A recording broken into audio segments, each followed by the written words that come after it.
కొందరు కెరియర్‌లో ఎంత ట్రై చేసినా కూడా ముందుకెళ్ళలేరు. మళ్ళీ పడిపోతుంటారు, మళ్ళీ లేస్తుంటారు.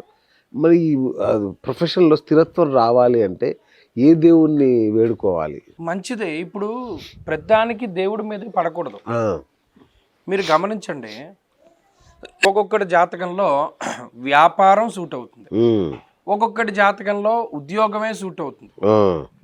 అది ఫస్ట్ జాతకాన్ని బట్టి తెలిసిపోతుంది. అంటే జాతకంలో ఉండేటువంటి ధనస్థానము, ఆ! తనుస్థానము, భాగ్యస్థానము, రాజ్యస్థానము, దశాంశ చక్రంలో ఉండేటువంటి కొన్ని స్థానాలు, ఆ! అలాగే కర్మకారకుడు, కర్మస్థానాధిపతి, కర్మస్థానస్థిత గ్రహాలు ఇన్ని మనం చూసుకుంటేనే కానీ ఒక వ్యక్తి యొక్క ప్రొఫెషన్ని మనం నిర్ణయించలేం. ఓకే. అవి చూసుకుని అవి ఏ రకంగా ఉన్నాయి అన్నది దృష్టిలో పెట్టుకుని, ఒరే బాబు పలానా నువ్వు ఉద్యోగం చేస్తున్నావు కదా, ఇందులో పెద్ద రేణింపు ఉండదు, నీకు ఇంత దశ జరుగుతోంది, అప్పటి వరకు ఇలాగే ఉంటుంది. పొద్దున్నే ఒక ఆయనకి చెప్పాను, అమ్మ 2033 వరకు నీ ప్రొఫెషన్ ఇలాగే ఉంటుంది. ఆ! 33 దగ్గర నుండి ఒక 25 సంవత్సరాలు అద్భుతంగా సాగుతుంది. కాబట్టి అప్పటి వరకు కింద మీద పడుతూ చిన్న చిత్తగా ఉద్యోగాలే చేస్తావు. ఆ! వ్యాపారం జోలికి వెళ్ళకు, వ్యాపారం లాభించదు, ఓకే. అనవసరమైన డబ్బు ఖర్చు అని మొహం మీద చెప్పేశాడు. ఆ! అలా చెప్పేస్తే గొడవ ఉండదు. గొడవ ఉండదు. అరే నీకు బాగుంటుందిరా బాబాయ్, పలానా జపం చేయి, దానం చేయి, హోమం చేయి అన్నాను అనుకోండి, వాడికి అదేం వర్కౌట్ అవ్వదు. వాడు ఎప్పుడైనా కనబడితే నేను మొహం చాటేసి తిరగాలి. అంతే కదా. అందుకని ఉన్నట్టు చెప్పేస్తే బెటర్. రుణ విమోచనేశ్వరుడు ఉంటాడా గురుగారు? అవును, అది మనమే చెప్పుకున్నాం. అవునా? నేనే కాశీ గురించి చెప్తూ మీకు చెప్పాను. ఆ! చాలా మంది అడిగారు. తర్వాత ఓ పెద్ద జడ్జి గారు నాకు ఫోన్ చేసి బెంగళూరు నుండి, ఏమంటే మీ వీడియో చూశాను, రుణ విమోచనేశ్వరుడు గుడి ఎక్కడుంది అని చెప్పి చాలాసార్లు అడిగారు. మరి తర్వాత నేను చెప్పలేకపోయాను. ఆ! మణికర్ణిక ఘాట్ దగ్గరలోనే ఓకే. ఆయన రుణ విమోచనేశ్వరుని యొక్క క్షేత్రం ఉన్నది. ఆహాహా! మీరు నెట్లో అక్కడికి వెళ్ళి గూగుల్ రైట్, మ్యాప్ లో రైట్. కొడితే అవును, వచ్చేస్తుంది. ఇది అవును. వరకు అంటే అందరినీ అడిగి వెళ్ళాలి, ఇప్పుడు కరెక్ట్, అక్కర్లా. కరెక్ట్. అవును, లేదు, త్రయంబకేశ్వర క్షేత్రంలో అవును. రుణ విమోచనేశ్వరుడి యొక్క దేవాలయం ఉంటుంది. అచ్చా! నాసికా త్రయంబకేశ్వర. ఉంది. అక్కడ ఏమంటే ప్రత్యేకించి కందిపప్పుతోటి అభిషేకం చేస్తారు. ఓకే. చేస్తే అప్పుడు వారికి రుణ విమోచనం అనేటువంటిది కలుగుతుంది. ఓకే. అంటే దీర్ఘకాలికంగా అప్పుల బాధలు తీరట్లేదు అని బాధపడేటువంటి వారికి అది తీరుతుంది. ఎందుకంటే చాలా మంది వడ్డీలు కూడా కట్టలేక ఆత్మహత్యలు చేసుకుంటున్నారు తెలుస్తుంది. వారికి అది ఉపయోగపడుతుంది. అచ్చా! రుణ విమేశ్వరుడు కాపాడుతాడు. కాపాడతాడు, ఖచ్చితంగా కాపాడతాడు. ఓకే. గురుగారు, నేను చాలా బిజినెస్లు చూశాను. సూపర్ సూపర్ హిట్గా నడుస్తుంటాయి, టక్కున పడిపోతాయి ఎవరో కట్ చేసినట్టుగా. లైక్ నోకియా సెల్ ఫోన్ లాగా టక్కున ఆగిపోతుంది, కస్టమర్స్ రారు, బిజినెస్ ఆగిపోతుంది. దీనికి ఏంటి కారణం ఏంటి? నిజానికి ఇప్పుడు నేను చాలామంది నా దగ్గరికి వ్యాపారస్తులు వస్తే వాళ్ళ జాతకాలు చూస్తాను. ఏమంటే మా ఇంట్లో ముగ్గురు ఉన్నారు కదా, మీ జాతకం బలహీనంగా ఉంది, మీ దాని మీద వద్దు, పార్ట్నర్షిప్లో వెళ్ళండి, లేదు భార్య గారి జాతకం మీద వెళ్ళండి. ఎందుకంటే ఆమె దాంట్లో లాంగ్ టర్మ్ యోగించేటువంటి దశలు నడుస్తాయి, వ్యాపారానికి అనుకూలమైన దశలు నడుస్తాయి. అందుకని ఆమె జాతకం ప్రకారం వెళ్ళండి అని చెప్తూ ఉంటాను. ప్యూర్లీ జాతకం రిలేటెడ్. మన జాతకంలో మంచి టైం నడిచింది, మట్టి పట్టుకొచ్చి ఇలా పెడితే కొనేసుకుంటారు. మంచి టైం నడవలేదు, మనం బంగారం పట్టుకొచ్చి అక్కడ పెట్టినా ఎవడో కొనుక్కోడు. దీనికి కూడా జాతకమే. ఆ దశలు ఇంపార్టెంట్. ఏలినాటి శనులు జరిగినప్పుడు, గ్రహాలు మారుతూ ఉన్నప్పుడు, దశలు మారుతూ ఉన్నప్పుడు, దశాక్షిద్రాలు నడుస్తూ ఉన్నప్పుడు చాలా జాగ్రత్తగా. దశాక్షిద్రంలో కొంతమంది వ్యాపారాలు పెడతారు, అది ఎక్కువ కాలం రేణింపు ఉండదు, సంవత్సరం 2 ఏళ్ల వరకు ఉండి అవి క్లోజ్ అయిపోతాయి.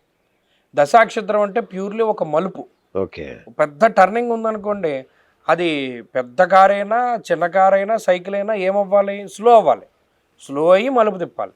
కాకుండా నాది పెద్ద కారు, ₹1,00,00,000 కారు, ఫాస్ట్గా తిప్పుతానంటే ఇలాంటిదే జాతకం. దశాక్షిద్రం అన్నది తెలుసుకోవాలి. వైద్యనాథ క్షేత్రాలు ఉంటాయి గురుగారు? ఉంటాయి. అంటే వైద్యానికి, ఏ వైద్యానికి లొంగని వ్యాధులు కూడా అక్కడికి వెళ్తే తగ్గే అలాంటి క్షేత్రాలు ఉంటాయా? చాలా గొప్ప ప్రశ్న అడిగారు.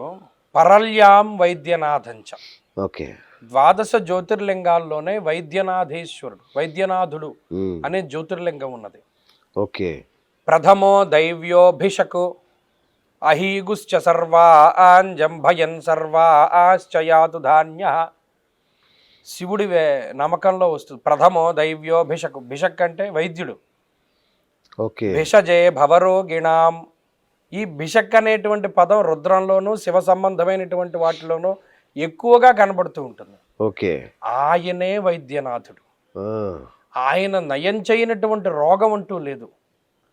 యథార్థంగా ఒక క్షేత్రం ఉన్నది పశ్చిమ గోదావరి జిల్లాలో, శివ పంచాయతన క్షేత్రం ఒకటి ఉన్నది. ఆదిత్యం అంబికా విష్ణుం గణనాథం మహేశ్వరం. ఇందులో మహేశ్వరుడు మధ్యలో ఉండి విష్ణుం సూర్యుడు అంటే విష్ణుమూర్తి, సూర్యుడు, విఘ్నేశ్వరుడు, అంబిక మధ్యలో శివుడు ఉంటే దాన్ని శివ పంచాయతనం అంటారు. ఆ శివ పంచాయతనం కూడా ఈ పశ్చిమ గోదావరి జిల్లాలో ఉండేటువంటి దేవాలయం సద్యోజాత ముఖం. సద్యోజాత ముఖము అంటే పరమేశ్వరుని యొక్క పశ్చిమాభిముఖం అన్నమాట. అంటే ఓకే. వెస్ట్ ఫేసింగ్ లో ఉంటాడు, దాన్ని సద్యోజాత ముఖం అంటారు. ఏ ముఖముని చూసినంత మాత్రం చేత అపమృత్యు దోషాలు సైతం తొలగించగలిగి ఉంటాడో ఆ ముఖం సద్యోజాత ముఖం. శివ పంచాయతనం కూడా కలిగి ఉండడం విశేషమైనటువంటి పట్టుని సూచిస్తూ ఉన్నది. అలాగే ఆ క్షేత్రానికి ఉత్తరంగా ఒక నది ఉత్తరవాహినిగా ప్రవహిస్తోంది. కాశీతో సమానమైనటువంటి క్షేత్రం అది. ఓకే.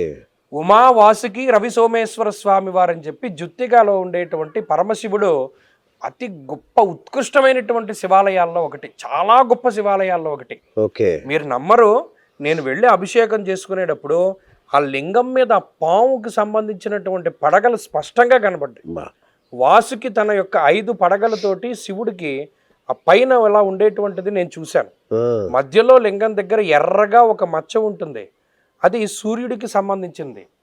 అలాగే లింగం తెల్లగా ఉంటుంది, చంద్ర సంబంధమైనటువంటిది. ఉమా వాసుకి రవి సోమేశ్వర స్వామి క్షేత్రం, శివ పంచాయతన క్షేత్రం, సద్యోజాత ముఖం, ఉత్తరవాహినిగా ఉన్నటువంటి క్షేత్రం. అటువంటి క్షేత్ర దర్శనం గొప్ప అపమృత్యు దోషాలను తొలగించడం కాక కోర్టు కేసులు, మీరు నమ్మరు, మాస శివరాత్రి నాడు వెళ్ళి ఎవరైనా అక్కడ అభిషేకం చేసుకుంటే అది ఎంతటి కోర్టు కేసు అయినా సరే పరిహారం అవుతుంది. చాలా మంది అయిన వాళ్ళు ఉన్నారు, చాలా మంది అయిన వాళ్ళు ఉన్నారు. అపమృత్యు దోషాలు తొలగిపోవడం, ఓ పని స్ట్రక్ అయిపోతుందండి, మాకు అవ్వట్లేదు, పలానా చోట నుండి డబ్బు రావాల్సింది ఉంది, పలానా పని అవ్వవలసింది ఉంది, గవర్నమెంట్ నుండి మాకు రావాల్సింది ఉంది, వాడి దగ్గర నుండి ఇది రావాలి, ఇవన్నీ ఆగిపోయే, స్తంభించిపోయే, ఇవన్నీ ఎలా మాకు ఇది దూరం అవుతాయంటే జుత్తిక క్షేత్రానికి వెళ్ళమన్నాడు. అక్కడ గనక మనం వెళ్ళి అభిషేకం చేసి జుత్తిగా ఎక్కడండి? నత్తారామేశ్వరం పక్కన ఉంటుంది, ఇది పెనుమంట్ర మండలంలో ఉంటుంది, పశ్చిమ గోదావరి జిల్లా. చాలా గొప్ప క్షేత్రం. అటువంటి క్షేత్రాలను పట్టుకోవాలి.